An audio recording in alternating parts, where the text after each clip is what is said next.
So hello guys, जैसे कि हम लोग देख रहे हैं अभी अपना NCERT line to line para one day one para मैं पढ़ा रही हूँ लाइन टू लाइन एनसीईआरटी के साथ। सो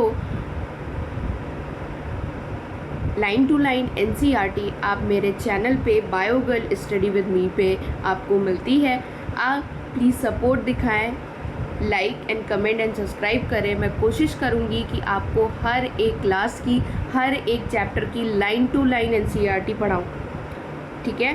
और उसके साथ साथ जो क्लास 12th की आपकी एनसीईआरटी चल रही है उसमें सबसे जो मैं ज़्यादा हाई वेटेज वाले जो चैप्टर्स होते हैं, जैसे कि नीट में या बोर्ड में, मैं सबसे पहले उन टॉपिक को पहले कवर करा रही हूँ। एज़ मैं अपने आगे वाले वीडियो में भी आपको ये चीज़ इन्फॉर्मेशन देती चली आ रही हूँ। सो मुझे ये लगता है कि when you are study whole chapter through the any good teacher, ठीक है, आपने कॉन्सेप्ट बिल्ड किए and after that I am also a student, so after that you should be read line to line NCERT, ठीक है। और obviously जब बच्चा class 12th में आता है और 11th में आता है और जब बायो लेता है, सो एवरीवेयर वो वहाँ पे सुनता है कि आपको बायो की जो बुक है वो लाइन टू लाइन पढ़नी है।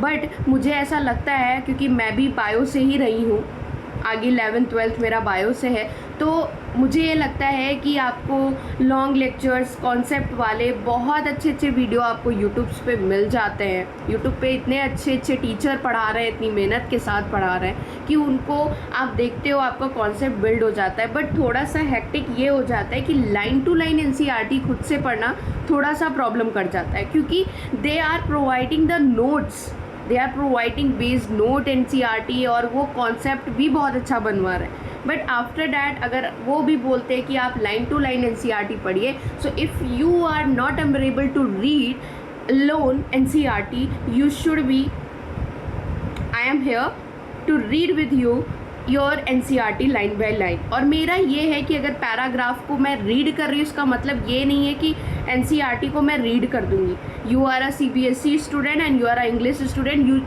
आप रीड कर सकते हो। बट यहाँ पे हमारा क्या है कि हमारा कॉन्सेप्ट बना हुआ है, और अब हमें एनसीईआरटी जब हम पढ़ रहे हैं तो हम पूरी तरीके से उस पैरा को याद कर पाएँ। और उसके साथ साथ मैं आपको ये भी बता के चलती हूँ कि क्या बोर्ड में किस तरीके से कौन सी लाइन से क्वेश्चन बन सकते हैं, कैसे नीट में क्वेश्चन बन सकता है, कौन सा पैरा इंपॉर्टेंट है, कौन सा पैरा थोड़ा सा कम इम्पॉर्टेंट है, everything I provide, okay. And हमारे वन पेज डिजिटल नोट्स, जैसे कि टाइफॉइड है, मलेरिया है, ये जो कॉन्सेप्ट वाले हैं, अगर आप उसके पेज को प्रिंट आउट करके अपने पास रखेंगे तो मे बी आपको एनसीईआरटी, अगर आप एक बार इस चैनल से पढ़ ले रहे हैं और उसके बाद उस वन शॉट डिजिटल नोट से आप रिवाइज कर रहे हो, तो मुझे नहीं लगता कि आपको बार बार एनसीईआरटी को खोल के पढ़ना पड़ेगा, क्योंकि I am providing one digital notes on my shorts and after that I am also coming with some link and all, so that you can download it and you can print out, so आपको वो थोड़ा सा अच्छे से revise करने में आपको help करे। सो प्लीज़ हमारे चैनल को शेयर करें, सब्सक्राइब करें। अगर आपका अंडरस्टैंडिंग बढ़ रही है, आपको हेल्प हो रही है, तो थोड़ा सा मैं चाहती हूँ कि you are also doing the hard work and I am also doing the hard work, everyone doing the hard work in that word, ठीक है। बट अगर आपको हेल्प हो रही है, आपका गोल सेट हो रहा है, तो मुझे लगता है कि एवरीवन हैव अ गोल। आप सपोर्ट करें, मैं आपको हेल्प कर रही हूँ, आप मुझे हेल्प करें, और इस तरीके से ही अपनी अच्छी सी फैमिली बनती है। और उससे ज़्यादा मुझे नहीं लगता है कि जो एक ऑनलाइन टीचर आपको पढ़ा रहा है वो आपसे एक प्यार, एक सपोर्ट से ज़्यादा उसे कुछ चाहिए होता है, ठीक है। They do maybe I am also a student and I am thinking like that कि जो ऑनलाइन टीचर है वो जो पढ़ाता है एंड जो ऑफलाइन टीचर हैं उनमें थोड़ी सी आपको ग्रेडनेस देखने को मिल जाती है, क्योंकि ऑफलाइन में है दे नो, अगर मैं नहीं पढ़ाऊँगा वैसा हो जाता है, बच्चे ऐसा इन्वायरमेंट क्रिएट कर देते हैं उनके लिए कि चलो आज नहीं पढ़ाते। बट ऑनलाइन टीचर अगर कैमरे की उधर आपको आ रहा है तो वो आपको पढ़ा के जाएगा, और पढ़ा भी रहे हैं, इतना अच्छा पढ़ा रहे हैं, मुझे तो लगता है कि ऑफलाइन जाना ही बेवकूफ़ियत है। इतना अच्छा वो लोग कंटेंट प्रोवाइड कर रहे हैं, वो आते हैं, वो इतना अच्छा, इतना डिटेलिंग वाला लेक्चर दे के जाते हैं कि मुझे लगता है कि अगर किसी को कॉन्सेप्ट पढ़ना है आजकल, तो मुझे नहीं लगता है कि ज़रा सा भी कहीं पे भी लैक आउट वो लोग होते हैं। अगर वो कह रहे हैं कि 1 महीने में मैं ये कोर्स पूरा करा दूंगा, so they are the very attentive about that. वो सिर्फ बोल के ही नहीं जाते, अगर वो उस चीज़ को बोल रहे हैं that's mean they are mean to it, कि उन्हें करना है, ठीक है। और मुझे ऐसा लगता है कि ऑफलाइन में अगर कोई इंसान बोल भी देता है तो आफ्टर डैट उसके मुंह पे कोई बच्चा नहीं बोल पाता है, ठीक है, कि सर ने कल बोला था कि ये पढ़ा देंगे, बट नहीं बोल पाता है क्योंकि वो थोड़े से डर जाते हैं कि ऐसा ना हो कि मेरे मार्क्स कम हो जाएं, टीचर चिढ़ जाए, बहुत सारी चीज़ें होती, क्योंकि मैं भी स्टूडेंट हूँ और आई एम लाइक, मैं इन सब चीज़ों से फेस आउट कर रही हूँ, ठीक है। बट ऑनलाइन वाला टीचर क्या है, उसके ऊपर बच्चे भी चढ़ जाते हैं। अगर मान लो उसने कल बोला है कि हम ये पढ़ाएंगे और वो बिकॉज ऑफ एनी रीज़न वो नहीं आ पाते, बट ये भी देखा है कि वो इतने अटेंटिव हैं कि वो आपको ऑनलाइन आके रील एक डाल देंगे कि आज हम इस वजह से आपको नहीं आ पाए, बट हम कल आएंगे, बट फिर भी वहाँ पे बच्चे कुछ ना कुछ निगेटिव लिख के चले जाते हैं। ये नहीं है कि बच्चे गलत हैं या teacher, because that teacher give you right. If they are wrong you can say it, if they are not wrong they are providing very good content to you, so you should be support, क्योंकि आपको भी बहुत help मिल रही है। वो इतना कर रहे हैं, मुझे लगता है कि जो आज 2 लाख 3 लाख में आपको जो कोर्स प्रोवाइड करते हैं उसमें आपको मैक्सिमम वो प्रोवाइड भी नहीं करते हैं, because any book, because any thing, वो अपनी बुक जोड़ देते हैं, अपना नाम जोड़ देते हैं, आपको सब कुछ दे देते हैं, सब कुछ आपको दे देंगे, ठीक है, लेकिन वो पढ़ाई नहीं देते हैं। जैसे एक ऑनलाइन टीचर आपको अगर वो 2000 रुपये भी ले रहा है तो 2000 1 साल का और 1 साल का 2 लाख 1.5 लाख देना, what is that's difference you see. और मुझे लगता है कि जो ऑनलाइन जो ऑफलाइन एक टीचर पढ़ा रहा है उससे कई ज़्यादा वो जो है वो आप पे इतना वो, मैंने बहुत सारे टीचर से ऑनलाइन पढ़ रखा है एंड मैं ऐसे नाम तो नहीं लेना चाहूँगी क्योंकि I have no right about that, but बहुत अच्छे टीचर है, literally legend teacher are there on online. So I am not doing any buttering, but that is truth in India as basically, क्योंकि जो ऑनलाइन आके पढ़ा रहा है वो भी लोग कह देते हैं अरे बिजनेस कर रहे हैं, ऑनलाइन पढ़ा रहे हैं, ठीक है, बिजनेस कर रहे हैं। जो उनका बिजनेस अगर है भी तो वो प्रॉपर कॉन्टिन्यूसली बिजनेस कर तो रहे हैं, but you are offline and you are taking the fees and after that you are clear about that कि ठीक है अब तो मिल गया है, अब क्या है, क्लास लगा दो। मैंने तो ऑफलाइन में मैंने पैसा भी दिया है और मैंने ये भी झेला है, टीचर 1-1 घंटे नहीं आ रहा है तो किसी से मतलब नहीं है, अपना पढ़ा रहा है, अपना जा रहा है, ठीक है, और आज भी झेलते हैं। If you are a college student, मतलब प्रोफेसर गवर्नमेंट में हो तो आते हैं प्रोफेसर और पढ़ा रहे हैं तो ठीक है, नहीं पढ़ा रहे तो ठीक है, क्योंकि दे नो कि अगर वो आ रहे हैं और आपकी अटेंडेंस ले रहे हैं और उनकी अटेंडेंस कॉलेज में लग गई है, उनको चीज़ें मिल जाएंगी, उनको पैसा मिल जाएगा, उनको किसी भी चीज़ की कोई नीड ही नहीं है कि वो बच्चे को नहीं पढ़ाएंगे तो उनको नहीं मिलेगा। बट इन ऑनलाइन अगर वो नहीं आएंगे तो उनको कुछ नहीं मिलने वाला है, क्योंकि उनका एक शेड्यूल है एंड एवरीवन इज वॉचिंग, ठीक है। सो मुझे लगता है कि ऑफलाइन से ज़्यादा एक ऑनलाइन टीचर इतना कंसिस्टेंट है, वो कैमरे के उधर बैठ के पढ़ा रहा है, उसे नहीं पता है कि बच्चा कितना सीरियसली पढ़ रहा है, लेकिन वो कितना सीरियस होके पढ़ा रहे हैं वो आप लोग भी देखते हो, ठीक है। तो यू शुड बी सपोर्टेड यार। और अभी तो line to line NCERT para मैं ला रही हूँ और शॉर्ट्स प्रोवाइड कर रही हूँ, क्योंकि दैट इज़ वेरी इंपॉर्टेंट। क्योंकि बायो में अगर आपको कोई भी कॉम्पिटिटिव एग्ज़ाम अच्छे मार्क्स के साथ निकाला है, मुझे लगता है कि बायो का जहाँ पे भी आपको एग्ज़ाम देते हो, बायो आपका 80 to 50 to 60 आप मान सकते हो कि आपका आता ही आता है। And if you are preparing 80% to that type of the paper, so आपका जो थोड़ा सा बचता है वो आपका chemistry and physics and all है। तो आपको सबसे ज़्यादा मुझे लगता है कि अगर आपने एक स्ट्रीम चूज़ करी दैट इज़ अ बायो, तो आपकी जो बायो पे स्ट्रेंथ होनी चाहिए वो बहुत अच्छी होनी चाहिए, क्योंकि आपने एक पीसीबी चूज़ किया है। And biology is one field, वो डिवाइड कर देती है आपको कि अगर आप बायोलॉजी स्टूडेंट हो तो आपके पास ये ऑप्शंस हैं। अगर आपको ये बायोलॉजी सब्जेक्ट एक फील्ड, एक पूरा क्राइटेरिया ही आपका डिवाइड कर देता है कि these students are the biology, तो you should be focus on biology at least कि आप अपने कॉन्सेप्ट को इतना ज़्यादा बेटर बना लें बायो में। मुझे लगता है कि अगर आपने फिजिक्स ली है, बहुत बच्चे पैनिक करते हैं फिजिक्स कैसे होगा, बायोलॉजी में बहुत ज़्यादा होता है कि फिजिक्स कैसे होगा, पता नहीं पास हो पाएंगे कि नहीं हो पाएंगे, केमिस्ट्री में पता नहीं क्या होगा, पास हो पाएंगे कि नहीं हो पाएंगे, किसी को केमिस्ट्री टफ लग रही है, किसी को। एंड मुझे मोस्ट ऑफ ये देखने को मिला है जो पीसीबी लेता है उसको सबसे इजी बायो ही लग रहा होता है, बट फिर भी बायो में उसका इतना कॉन्सेप्ट क्लियर नहीं होता, उसे लगता है कि फिजिक्स केमिस्ट्री से बायो ईजी है। और बहुत सारे बच्चे ये भी लेके चले आते भाई बायोलॉजी तो इतना रट्टाफिकेशन है। कौन कह रहा है आप पढ़ो, तो कौन कह रहा है रट्टाफिकेशन है भाई? अगर सब कुछ रट्टाफिकेशन ही होता तो कहाँ पे क्या रट्टाफिकेशन नहीं है? इसमें तो कॉन्सेप्ट भी है, फिजिक्स में भी कॉन्सेप्ट है, केमिस्ट्री में भी। बीए वालों से मिलो, मुझे नहीं लगता कोई कॉन्सेप्ट ऑप्सेप्ट आ रहा है उसमें।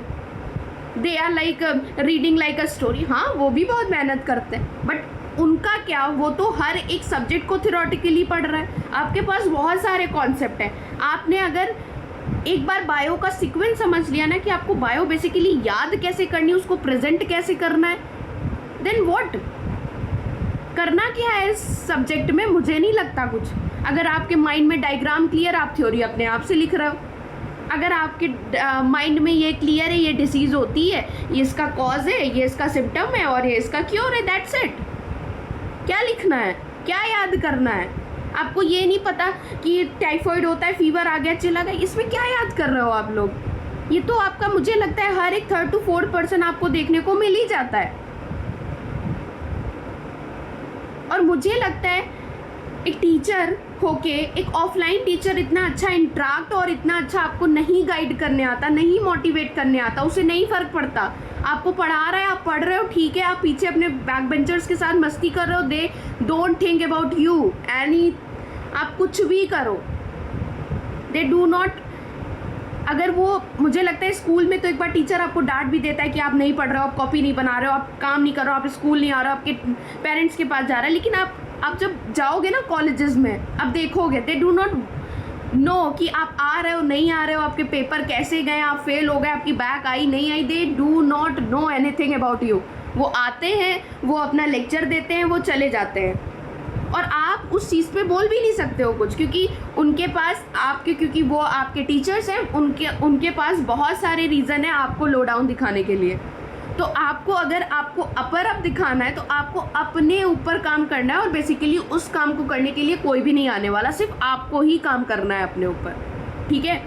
और अगर कोई भी किसी भी सब्जेक्ट से हो, मुझे लगता है कि अगर वो 3 सब्जेक्ट हो उसमें से एक सब्जेक्ट आपका ऐसा होना चाहिए कि no one beat you on that subject, ठीक है। चीज़ें होती है 11th में बच्चा मस्ती में निकाल देता है, हम लोग नहीं भी करी है मस्ती, 11th में मस्ती में निकाल दिया, सीरियस हो ही नहीं पा रहा है, सब कुछ कर रखा है, कोचिंग भी ज्वाइन कर रखी, सब कुछ ज्वाइन कर रखा है, फिर भी डिस्ट्रैक्शंस हो जाती हैं। क्लास 12th में आते आते थोड़ा सा लास्ट में होता है कि अरे यार ये तो बड़ा गड़बड़ हो गया, अब तो करना पड़ेगा, तो इंसान थोड़ा सा उसमें भी लग जाता है। बिकॉज ऑफ वाई, क्योंकि आप देखते हो कि आपके ऊपर टीचर प्रेशर डाला होता है, प्री बोर्ड में वो आपको दिखा रहे होते हैं कि देखो ये तुम पढ़ रहे हो और आप तुम्हें करना पड़ेगा वरना तुमको फेल कर दिया जाएगा, सब कुछ कर रहे हैं वो लोग। बट इन अ कॉलेज आप क्लास में आए हो, आधे घंटे पहले आए हो, 2 घंटे बाद आए हो, दे डू नॉट मतलब नोटिस यू कि आप कब आए कब गए, नथिंग। आपने पेपर, आपका पेपर कब है, आप आए हो पेपर देने, नहीं आए हो, आपका एब्सेंट मार्क हो गया, professor don't care about that. आप दो ना दो पेपर, बैक आई है, क्लियर करो ना करो, अपना डिग्री लो ना लो, कुछ भी फ़र्क नहीं पड़ता है भाई। मुझे लगता है एक ऑफलाइन में जितना ज़्यादा पैसा हम लोग क्योंकि डिग्रियां हमें ऑफलाइन ही मिल रही हैं, हम ऑनलाइन बैठ के कोई डिग्री हासिल ही नहीं कर पा रहे, क्योंकि अभी तक हम लोग का इंडिया इतना जो है डेवलप ही नहीं हो पाया कि हमने ऑनलाइन कोर्स ले लिया उससे हमें डिग्री मिली। क्योंकि as I am feeling online classes जो है ना वो ज़्यादा नॉलेजेबल है as compare to the offline. Basically सब कहते हैं ऑफलाइन में ज़्यादा अच्छा इंटरेक्शन होता है, मुझे नहीं लगता। बच्चा सामने टीचर उन्होंने इतना खौफ बना रखा है, बच्चा बोल ही नहीं पा रहा है, उसे है डाउट बट वो नहीं बोल पा रहा है कि मेरा मजाक उड़ जाएगा, क्योंकि वहाँ पे सब बैठे हो। But if online student have a doubt they are writing in a comments and may be जो अच्छे टीचर यूट्यूब पे हैं और अगर वो जो कमेंट है जो डाउट है वो जेन्युइनली सही है और वो वैलिड करता है, दे आर रिप्लाइंग दैट, वो रिप्लाई भी करते हैं कि हाँ ये डाउट है, ये मैं क्लियर करूँगा। वो हो सकता है वो 4-5 वो डाउट जो एक वैलिड वाले डाउट्स होते हैं उनके लिए अलग सेशन भी लेके आ जाए। वो भी टीचर्स हैं, उन्हें कुछ अलग से नहीं पे कर रहे हो, they just want to love, कि आप अच्छा सा प्यार दिखाओ, अच्छा सा उन्हें सपोर्ट करो। दे डू एवरीथिंग यू, आपको गाइडेंस भी देते हैं क्लास के बीच में, जो कि मुझे ऑफलाइन में कभी नहीं दिखता। अगर एक टीचर है उसके ऊपर ऑफलाइन में इतना प्रेशर होता है कि आपको सिलेबस पूरा कराना है, वो आ रहे हैं बक के चले जा रहे हैं, बच्चा कितना ग्रैब कर पाएगा उन्हें नहीं फर्क पड़ता, वो बस अपना सिलेबस पूरा कर रहे हैं। बट इन ऑनलाइन वो आपको बीच में गाइड भी कर रहे हैं, अगर कोई चीज़ गलत हो रही है उसके ऊपर वो बोली भी उठा रहे हैं कि भाई ये बच्चों के साथ गलत हो रहा है, आपको देखना है।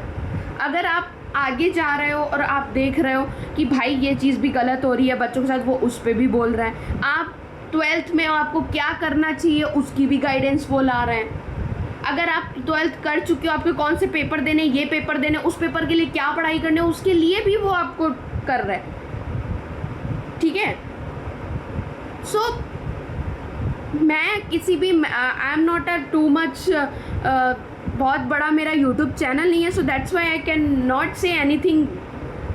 It's not illegal but it's legal, but I can not talk about that, that's why I can not talk. But as I am feeling and जो मुझे ज़्यादा सपोर्ट, क्योंकि ऑफलाइन में बहुत ऐसे कम टीचर हैं जो आपको सपोर्ट करते हैं, ऐसा नहीं कहती कि ऑफलाइन टीचर भी आपको सपोर्ट नहीं करते, बहुत रेयरेस्ट ऐसे मिलेंगे जो बेसिकली आपसे रियल लाइफ की बातें करते हैं, वरना उन्हें नहीं फ़र्क पड़ता। ऑफलाइन में क्या होता है, टीचर बच्चों की बटरिंग, बच्चे टीचर की बटरिंग, और इसमें पूरा साल निकल जाता है। टीचर देख लेता है कि एक बार ये बच्चा ले आया, यही बच्चा करेगा, यही बच्चा करेगा, और कोई कर ही नहीं सकता। क्यों नहीं कर सकता? ऑनलाइन में तो कोई टीचर ये नहीं बोल रहा कि भाई ये मेरे पास 1 लाख बच्चा बैठा है, उसमें से ये रोज आता है यही करेगा। वो हर दम बोलते 1 लाख बच्चा बैठा है, मेरा तो यही है कि 1 लाख में 1 लाख निकले। तो उनका देखिए, और आप वहाँ पे आपके मुंह के सामने बच्चे बैठे हुए हैं और आप बच्चों से ये बोल देते हो कि यही बच्चा करेगा, आप लोग से नहीं हो पाएगा। क्यों नहीं हो पाएगा? किसने राइट दिया आपको ये कहने का कि नहीं हो पाएगा? बिकॉज ऑफ दैट, क्योंकि वो बच्चा पढ़ नहीं रहा है। बिकॉज ऑफ दैट कि वो बच्चा, जो ऑनलाइन टीचर होता है ना, वो अगर आप वीडियो देख रहे हो तो वो क्या कहते हैं कि इसका मतलब है क्योंकि आप मेरा वीडियो देखने आए और आप यहाँ पे बैठे हुए हैं, भले ही आप कुछ भी कर रहे हो वो भी नोटिस करते हैं। ऐसा नहीं है आप कमेंट्स में कुछ भी लिख रहे हो, सब देख रहे होते हैं, कौन पढ़ने वाली बात कर रहा है, कौन कैसी बात कर रहा है, सब देखते हैं। बट वो फिर भी कहते हैं कि आप अगर पढ़ने आए हो इसका मतलब आप सीरियस हो, तो आप ट्राई करो कि आपका अच्छा हो जाए। और वो स्कूल वाले क्या कहते हैं, आप स्कूल जाते हो, प्रॉपर स्कूल जाते हो, और जबकि उस टाइम पे आपको स्कूल वाले भी देख रहे हैं, आपको घर वाले भी देख रहे हैं, सब देख रहे हैं। बट स्कूल वाले आपसे क्या बोलेंगे कि आप आते हो, आप पढ़ते नहीं हो, आपका कुछ नहीं हो सकता। उन्होंने आपके हाथ में एक चिट पकड़ा दी, आपसे कुछ नहीं हो सकता, ये अपने मत्थे पे चिपका लो। ठीक है, तो that is truth. I am not too much rude about offline और online, I am not comparing to anyone, but it's truth. ठीक है, so first of all you should be focus. And अगर ऑनलाइन कोई पढ़ा रहा है तो मुझे लगता है, क्योंकि मैंने बहुत देखा हुआ है कि हम लोग वहाँ पे बैठे होते हैं, और मतलब मैं ऑनलाइन भी पढ़ी हूँ और मैं बार बार उस चीज़ को बोल रही हूँ, मतलब बच्चे इतना गलत टीचर्स को ऑफलाइन लिखते रहते हैं, ऑनलाइन लिखते रहते हैं कि आपने ये नहीं प्रोवाइड किया, आपने वो नहीं प्रोवाइड किया। सच तो ये है ना कि जहाँ 2 लाख दिए थे ना, जहाँ 1.5 लाख दिए थे, वहाँ पे उन्होंने आपको कुछ नहीं प्रोवाइड किया, आपका पूरा 1 साल खा गए। आपके ना पेरेंट्स बोलने गए ना आप बोल पाए जहाँ आप रोज जाते थे। और ऑनलाइन आप क्या दे रहे हो? कुछ नहीं दे रहे हो, फिर भी आप बिल्कुल एक सिंसियर स्टूडेंट्स की तरह पहुंच जाते हो कमेंट में लिखने के लिए, अरे भाई साहब ये तो कुछ कर ही नहीं रहा है। अगर वो टीचर आपके लिए वो इतना पढ़ा है और वो आपके लिए ऑनलाइन बैक कैमरे में आके पढ़ा रहा है, अगर उसके बाद वो पैसा ले भी रहा है, कैसे भी पैसे कमा रहा है, बहुत अच्छा कमा रहा है, तो वो उस चीज़ का है हकदार कि वो कमा रहा है। क्योंकि इतना पढ़ने के बाद उनके पास बहुत ऐसे चांसेस हैं कि वो वहाँ से पैसा कमा सकते हैं, but they want to circulate the knowledge and आपको वो देना चाहते हैं कि वो आपको दे।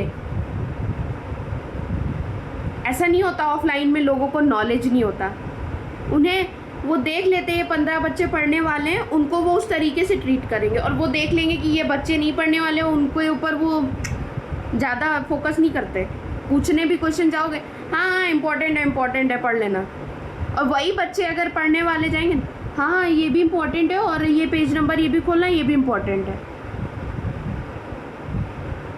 ठीक है, तो काफ़ी देर का ये बवाल हो गया है अपना। So now we are going to start vaccination and immunisation and ये आज हम लोग पढ़ेंगे। ये इसका जो पैरा है इसको कंप्लीट करेंगे और कोशिश करेंगे कि हम लोग स्टार्ट करते हैं और इस वैक्सीनेशन को और इम्यूनाइजेशन को हम पूरी तरीके से यहाँ से याद करके जाएं, एज मैंने आगे वीडियो में बोला है। So now start. The principle of immunization or the vaccination is based on the property of memory of the immune system.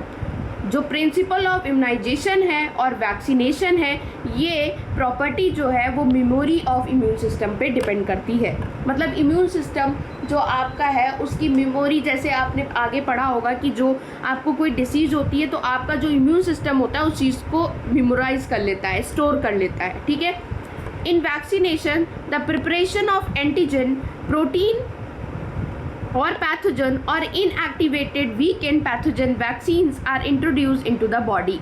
ठीक है, the vaccination the preparation of antigens का preparation, protein of pathogens or inactivated weakened pathogens vaccines are introduced into the body. जो vaccines होती हैं वो आपके body में एक एंटीजन, एक प्रोटीन, एक pathogen, inactivated and weekend pathogen जो है वो वैक्सीन है एंड वो आपके बॉडी में इंट्रोड्यूस करी जा रही है। ठीक है, the antibodies produce in the body again these antigens. Antibodies जो है वो प्रोड्यूस करी जाती हैं किसके अगेंस्ट में? एंटीजन के अगेंस्ट में। Would neutralise the pathogenic agent, जो क्या करती हैं, जो एंटीजेंस हैं उनके अगेंस्ट में हम एंटीबॉडीज़ को प्रोड्यूस करते हैं और वो पैथोजेनिक एजेंट्स को न्यूट्रलाइज करती हैं ड्यूरिंग द एक्चुअल इन्फेक्शन। जब एक्चुअल इन्फेक्शन आपको हो जाता है तो उन एंटीजन को न्यूट्रलाइज करने का काम किसका होता है? एंटीबॉडीज़ का। And then the vaccination also generate memory, और जो वैक्सीन है वो एक मेमोरी भी जनरेट करती हैं, बी एंड टी सेल, जो कि बी और टी सेल इन चीज़ों को रिकॉग्नाइज करती हैं। द पैथोजन क्विकली और subsequent exposure and overwhelm the invaders with the massive production of antibodies. Recognize that pathogen quickly subsequent exposures and overwhelm the invader with a massive production of antibodies. ठीक है, सो B and T cells उसको recognise करता है pathogens को और वो quickly उस चीज़ पे रिस्पॉन्स करता है और मैसिव प्रोडक्शन करता है एंटीबॉडीज़ को, उससे फाइट करता है। अगर आपको पहले वो डिसीज़ हो रखी है, आपने उस चीज़ की वैक्सीनेशन ले रखी है, तो अगर आपकी बॉडी जो बी सेल है और टी सेल्स है इनको रिकग्नाइज करता है। और बी सेल टी सेल्स क्या होता है मैंने अपने नेक्स्ट लेक्चर में पढ़ा रखा है, अगर आप वो पढ़ के आओ तो आपको बी सेल टी सेल समझ आ रहा होगा कि बी सेल और टी सेल क्या करते हैं। ठीक है, सो बी सेल और टी सेल जो है रिकग्नाइज करते हैं, और अगर आपके बॉडी में कोई ऐसा एंटीजन आया है तो मैसिव फॉर्म ऑफ एंटीबॉडीज़ अगर वैक्सीनेशन लगी हुई है उस चीज़ की तो वो प्रोड्यूस करते हैं और उससे फाइट करते हैं। If a person is infected with some deadly microbes, अगर जो पर्सन है कोई डेडली माइक्रोब से इन्फेक्टेड है, to which quick immune response required to as in tetanus, तो बहुत क्विक रिस्पॉन्स चाहिए होता है। अगर कोई डेडली, जैसे कि आपको स्नैक बाइट कर लेता है, ठीक है, तो इन सब स्नैक बाइट कर लिया या कुछ लग गया, टिटनेस होता है, उसका भी इंजेक्शन लगता है कि तुरंत की तुरंत लगवा लीजिए वरना टिटनेस। तो इस तरीके के जो आपको एक डेडली माइक्रोब्स आपकी बॉडी में जो है वो हो जाते हैं, जो डेडली होते हैं, उनके लिए आपकी बॉडी के लिए क्विक इम्यून रिस्पॉन्स चाहिए होता है as in tetanus. We need to directly inject the preformed antibodies, ये हम बॉडी में जो इस तरीके के जो एंटीबॉडीज़ होते हैं इनको हम डायरेक्टली अपनी बॉडी में इंजेक्ट करते हैं, और antitoxin preparation containing antibodies to the toxin, इनको हम डायरेक्टली इंजेक्ट करते हैं कि ये डायरेक्टली हमारी बॉडी में जल्दी से जल्दी रिएक्ट करे, क्योंकि जो डेडली माइक्रोब्स होते हैं हम उसमें ह्यूमंस के पास टाइम नहीं होता कि वो मेडिसिन खाएं फिर वो थोड़ी देर के बाद रिएक्ट, क्योंकि मेडिसिन खाते ही तो वो रिएक्ट नहीं कर जाती, उसको थोड़ा टाइम चाहिए होता है। बट जो डेडली माइक्रोब्स आ रहे हैं उसके लिए आपको जल्दी से जल्दी रिएक्ट करे, इस वजह से वो क्या करते हैं, आपकी जो वैक्सीन्स हैं तुरंत की तुरंत आपके बॉडी में इंजेक्ट करी जाती है और वो तुरंत की तुरंत क्विक रिस्पॉन्स आपके बॉडी में स्टार्ट कर देती है, ठीक है। And even in cases of snake bite, as I am saying कि स्नैक बाइट हो गया, the injection which is given to the patient contain preformed antibody agent that the snake venom. Snake venom जो होता है उससे आपको अब जो है उसको जब स्नैक बाइट करता है तो ह्यूमन के पास टाइम नहीं होता। अब तुम स्नैक ने बाइट कर लिया, आधे घंटे तक तो सोच रहे हैं अरे अरे अरे सांप ने काट लिया, सांप ने काट लिया, अब क्या होगा, अब क्या होगा, तब तक पता चला आदमी निकल लिया। नहीं, आपको बहुत कॉन्शियस होना है इन सब चीज़ों के लिए। आप होता है कि अगर स्नैक ने कहते हैं कि उस जगह पे बहुत टाइटली बांध देना चाहिए जिससे ब्लड जो होता है उसका सर्कुलेशन रुक जाता है, जिसकी वजह से आपकी बॉडी में वो वेनम जो पॉइजन होता है वो आपका सर्कुलेट नहीं कर पाता है, तो उसको टाइटली वहाँ पे बांधे और उसका वैक्सीन आता है उसको जल्दी से जल्दी इंजेक्ट करें और वो जल्दी जल्दी से उस चीज़ का क्विक रिस्पॉन्स आपके बॉडी में प्रोवाइड करती है और शायद आपका इंसान बच जाए, ना कि आपको ये सोचते रहना आधे घंटे तक आपको पैनिक हो जाना है कि भाई जो है स्नैक ने काट लिया, ठीक है। So this type of immunisation is called the passive immunisation. जैसे बात हमने एक्टिव और पैसिव की करी हुई है, एक्टिव को आपको पता है मेडिसिन का आप एग्जांपल ले सकते हो, उसमें थोड़ा सा टाइम लगता है आपके बॉडी में रिएक्ट करने के लिए, but in a passive immunisation आपको क्विक से क्विक रिस्पॉन्स आपको ये प्रोवाइड करते हैं एंड जो आपको डेडली डिसीज़ हैं उनसे डेडली माइक्रोब्स हैं उनसे आपको बचाते हैं। Recombinant DNA technology has allowed the production of antigenic polypeptide of pathogen in bacteria or a yeast। जो recombinant DNA technology है in a biotechnology, in a molecular basis of inheritance, आपको मैं पढ़ाऊँगी what is a recombinant DNA and technology। वो जो है वो production करता है antigenic polypeptide of pathogen in bacteria and yeast। Vaccine produce using this approach allow large scale production. जो vaccine है प्रोड्यूस करता है using this approach allow large scale production. जो वैक्सीन्स हैं वो एक लार्ज स्केल प्रोडक्शन होता है, ऐसा नहीं है कि एक इंसान को वैक्सीनेशन लग गई अब दूसरा जो है वहीं पे आया हुआ है अब वैक्सीन ही नहीं है, एक को तो बचा लिया दूसरे के लिए भैया वैक्सीन नहीं है हमारे पास। तो लार्ज प्रोडक्शंस होते हैं वैक्सीन्स के and hence greater ability of immunisation. Hepatitis B vaccination produce from yeast, ये आपको याद रखना है। होता क्या है, कहते हैं जो हेपेटाइटिस बी, अब यहाँ पे आपके एनसीईआरटी में ये चीज़ मेंशन है कि हेपेटाइटिस बी जो है वो प्रोड्यूस करी जाती है ईस्ट से, लेकिन अगर यही एग्ज़ाम में थ्रू द एमसीक्यू किसी भी तरीके से पूछ लिया जाता है तो थोड़ी देर के लिए जो बच्चा लाइन टू लाइन एनसीईआरटी पढ़ के नहीं गया उसे लगता है ये तो कहीं अलग से भूल गया, इनको लग रहा है जनरल नॉलेज होता है पूछ लिया इन्होंने। नहीं, देख लीजिए आपके लाइन में सामने आपके लिखा हुआ है हेपेटाइटिस बी होता है वो कौन प्रोड्यूस कर रहा है, ईस्ट प्रोड्यूस करता है, ठीक है। एंड आगे बढ़ते हैं। Allergy. So we can allergy इस वीडियो में ही कंप्लीट कर देते हैं हम लोग, और आफ्टर डैट हम लोग कंप्लीट करेंगे ऑटो इम्यूनिटी, वो मैं आपको नेक्स्ट लेक्चर में पढ़ाऊँगी, ठीक है। Allergies, when you have gone to the new places and suddenly you start sneezing. मुझे है प्रॉब्लम, मैं नए प्लेस पे जाऊँ, मुझे कभी कभी ऐसे हो जाता है कि मैं ऐसे ही हुआ था, मैं केमिस्ट्री की क्लास में बैठी और मैं बिल्कुल फिट एंड फाइन थी भाई, मैं क्लास लेने गई हुई थी, जब तक टीचर नहीं आया बिल्कुल अच्छे से, एकदम से टीचर ने पढ़ाना शुरू किया एंड आई एम लाइक इतना ज़्यादा मुझे छींके आ रही थी, मुझे खुद से लग रहा कि ये क्या हो गया, ठीक है। सो वीजिंग और नो एक्सप्लेन रीज़न, कोई एक्सप्लेन रीज़न समझ ही नहीं आता कहाँ से हो गया, ठीक है। And when you went away and your symptoms disappear, और जब आप उस जगह से निकल जाते हो तो वो सिम्टम्स डिसअपेयर हो जाते हैं, ठीक है। So that is allergy basically. हो सकता है मैं उस क्लास में बैठी हुई, मुझे किसी भी चीज़ से एलर्जी हो उस क्लास में जो हो, और मुझे बार बार छींके आ रही थी, और लिटरली जब मैं उस क्लास से बाहर निकली और everything would be fine. So what did this happen to you? मेरे साथ हुआ है, मैंने आपको बताया। So some of us are the sensitive to some particle in the environment. तो बहुत सारी पर्सनालिटीज़ हैं, बहुत सारे पार्टिकल्स हैं, किसी की बॉडी के लिए वो चीज़ नॉर्मल होती है, किसी किसी को वो सेंसिटिव हो जाती है, और इंसान उस चीज़ को थोड़ा सा उसके एनवायरनमेंट जो वो अगर वो पार्टिकल प्रेजेंट है और उसको उस चीज़ से उस पर्सन को प्रॉब्लम है तो वो उसको प्रॉब्लम कर सकता है। The above mention reaction could be because of allergy to pollen, mites etc. when are different in different places, and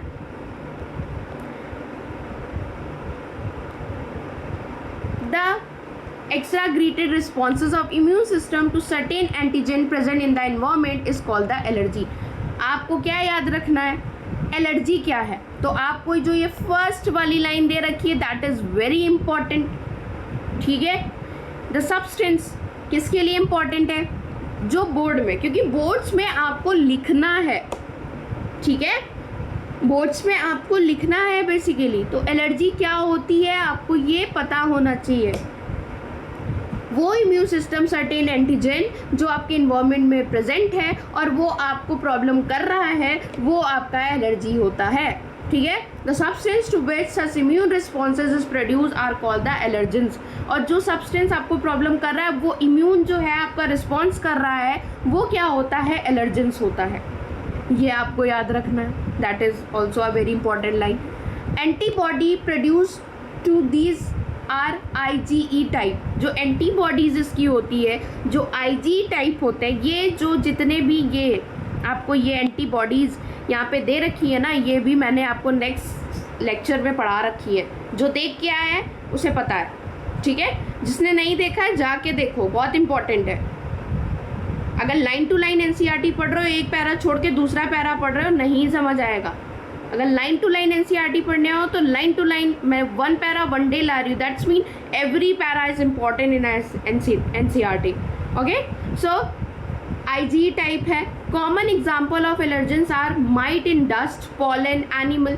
आपको ये एलर्जेंस कहीं पे भी मिल सकते हैं। कॉमन एग्जाम्पल्स हैं माइट इन डस्ट, बहुत लोगों को डस्ट से भी एलर्जी होती है, पॉलन से एलर्जी होती है, एनिमल डैंडर से एलर्जी होती है। किसी भी चीज़ से एलर्जी हो सकती है, किसी को भी कोई भी चीज़ एलर्जी कर सकती है, ठीक है। जस्ट लाइक ह्यूमंस में बात कर लो, किसी को किसी की वाइफ बहुत अच्छी लग रही होती है, किसी को वही पर्सन बिल्कुल पसंद नहीं होता, so that is also allergy, ठीक है।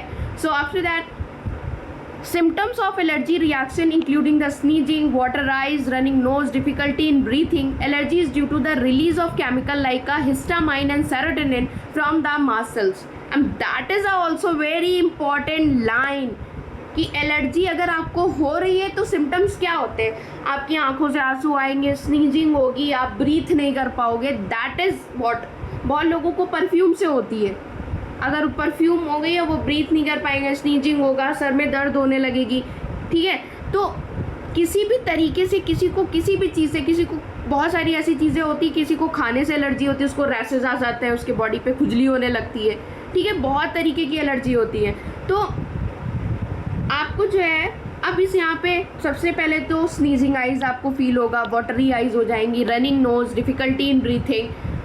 आफ्टर डैट आपको क्या याद रखना है, जो एलर्जी है वो आपके बॉडी में एक केमिकल रिलीज कर देती है, दैट इज हिस्टामाइन। बहुत इंपॉर्टेंट है, पूछ सकता है, एमसीक्यू फॉर्म में आ सकता है, वन वर्ड में आ सकता है, बोर्ड्स में कैसे भी करके पूछा जा सकता है। तो allergy is due to the release in chemical like histamine, serotonin from the mast cells. तो serotonin from the mast cells, ठीक है, मास्ट सेल से आपके अंदर एक केमिकल, जब आपको एलर्जी होती है तो एक हिस्टामाइन और सेरोटोनिन नाम के आपके जो है केमिकल रिलीज होते हैं और आपकी बॉडी जो है एक इस तरीके से रिएक्ट करती है। For determining the cause of allergy, the patient is exposed to injected with very small doses of possible allergens and the reaction is studied.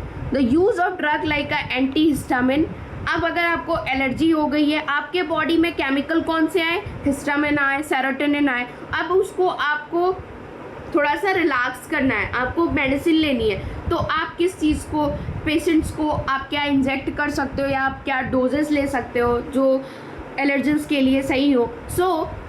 आप एंटीहिस्टामिन ले सकते हो, adrenaline, steroids quickly reduce the symptom of allergy. जैसे कि आपको ये भी पता होना चाहिए, जैसे आपकी एनसीईआरटी आपको बता रही है कि एलर्जी होता क्या है, एलर्जी किस किस चीज़ों से हो जाता है। अब आपको एलर्जी बता रही है कि आपके अंदर कौन सा केमिकल आपके बॉडी में रिलीज होता है, that is histamine and serotonin. कहाँ से रिलीज होता है, मास्ट सेल से आपका रिलीज होता है, मास्ट सेल से रिलीज हो रहा है। अब उस चीज़ को कम करने के लिए आपकी एनसीईआरटी क्योर भी बता रही है। क्या क्योर बता रही है, क्योंकि केमिकल आपका वहाँ पे हिस्टामाइन है तो एंटी हिस्टामिन ले लो, आपका एलर्जी रिड्यूस हो जाएगा। आप जो है सेरोटोनिन है, एड्रेनालिन या फिर सेरोटोनिन क्विकली जो है वो आपके सिम्टम्स ऑफ एलर्जी को रिड्यूस कर सकता है, ठीक है। मुझे नहीं लगता क्या याद करना है इसमें। एलर्जी होती है, एनवायरनमेंट में डिफरेंट पार्टिकल्स प्रेजेंट है, इंसान को किसी चीज़ से एलर्जी है, उसको एलर्जी हो गई, दैट इज एलर्जी। अब एलर्जी कैसे हो रही है, हमारे बॉडी में हिस्टामिन, सेरोटोनिन रिलीज हो जाता है केमिकल, जिसके थ्रू हमें एलर्जी हो जाती है। अगर हमें इसे कम करना है तो क्या करना है, हमें क्या करना है, हमें एक एंटी हिस्टामिन या फिर सेरोटोनिन, एड्रेनालिन ले लेना है, जिससे हमें ये रिड्यूस हो जाएगा। अगर अब कैसे पता करें कि हमें एलर्जी हुई है, स्नीजिंग होगा, वाटरिंग आइज होगा, ब्रीथ करने में प्रॉब्लम आएगी, that is simple as that. 4 बार रिवाइज कर चुकी हो, ऐसे ही याद करिए। मुझे लग रहा है कि अब आप अपनी आंखें बंद करेंगे और एलर्जी का कॉन्सेप्ट याद करेंगे तो आपको फिंगर टिप पे याद आना चाहिए। मेरा मोटिव यही है कि अगर एनसीईआरटी पढ़ रहे हैं तो इसका मतलब ये नहीं कि लाइन टू लाइन एनसीईआरटी पढ़ देना है, मतलब आपको याद करा देना है, that is my motive, okay. Somehow modern day lifestyle has resulted in lowering of immunity and more sensitive to the allergens.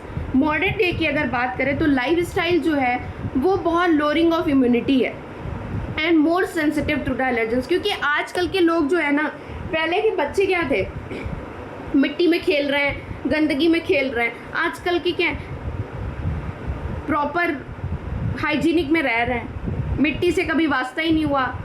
छत पे पानी, पहले लोग बारिश में नहाते रहते थे, अब बारिश में भी लोग नहीं नहाते कि अब लोग ज़्यादा भाई वो हो गए कि मत जाओ, ये हो जाएगा, दाने निकल आएंगे, नहीं नहाने दिया जाता। तो उन लोगों का इम्यून सिस्टम इतना अच्छा डेवलप हो ही नहीं पाता जितना पहले के लोगों का था। तो मॉडर्न लोगों का जो इम्यून सिस्टम है वो बहुत लो है, उनको किस चीज़ से, कितनी चीज़ों से एलर्जी हो कुछ पता ही नहीं चलता। बिकॉज ऑफ वाई, बिकॉज उनका इम्यून सिस्टम लो है। So more and more children in metro city of India suffer from allergies and asthma due to the sensitivity of the environment. तो जो मेट्रो सिटी मीन जो cities में रह रहे हैं वो इतना प्रॉपर इन्वायरमेंट में कोई ऐसी चीज़ों से जो है कांटेक्ट में आ ही नहीं रहे। अगर वो कांटेक्ट में आए जा रहे हैं तो उनको एलर्जी हुई जा रही है, अस्थमा हुआ जा रहा है, ठीक है। So this would be the because of protected environment provided earlier in life. क्योंकि इतना प्रोटेक्टेड इन्वायरमेंट प्रोवाइड किया जा रहा है, प्रॉपर घर पे रह रहे हो, सब कुछ बंद है, बिल्कुल क्लियर है, मिट्टी से कभी मिले ही नहीं। अब एकदम से वो बच्चे जो है सिटीज़ में रह रहे हैं, अगर उनको गांव में भेज दो ना, वो बीमार हो जाते हैं क्योंकि वो इतना रहे ही नहीं मिट्टी में। अब उनका इम्यून सिस्टम उन चीज़ों को ग्रैप ही नहीं कर पा रहा, उनका इतना लो है, उनको एलर्जी हो गई। तो जो बहुत प्रोटेक्टेड इन्वायरमेंट में रहते हैं ना, उनको एलर्जी होने के चांसेस बहुत ज़्यादा होते हैं, ठीक है। सो मैंने शुरुआत में काफ़ी लेक्चर दिया हुआ है एंड मे बी वो बहुत इम्पोर्टेंट भी है, ठीक है। और उसके बाद मैंने आपको इसमें वैक्सीनेशन, इम्यूनाइजेशन पढ़ाया, जो कि आपको फिंगर टिप्स पे याद रखना है कि वैक्सीनेशन आपको क्या हेल्प कर रही है। मैंने आपको बीटा बी सेल, टी सेल सब कुछ समझाया है इन अ नेक्स्ट वीडियो, ठीक है, वो आपको चेक देखना ही देखना है। एंड आफ्टर डैट मैंने आपको इसमें एलर्जी को भी एक्सप्लेन किया है। नाउ अपना जो नेक्स्ट वीडियो आएगा that is auto immunity. Auto immunity के साथ साथ मैं आपको कवर करूँगी immune system in the body, and after that आपका आएगा।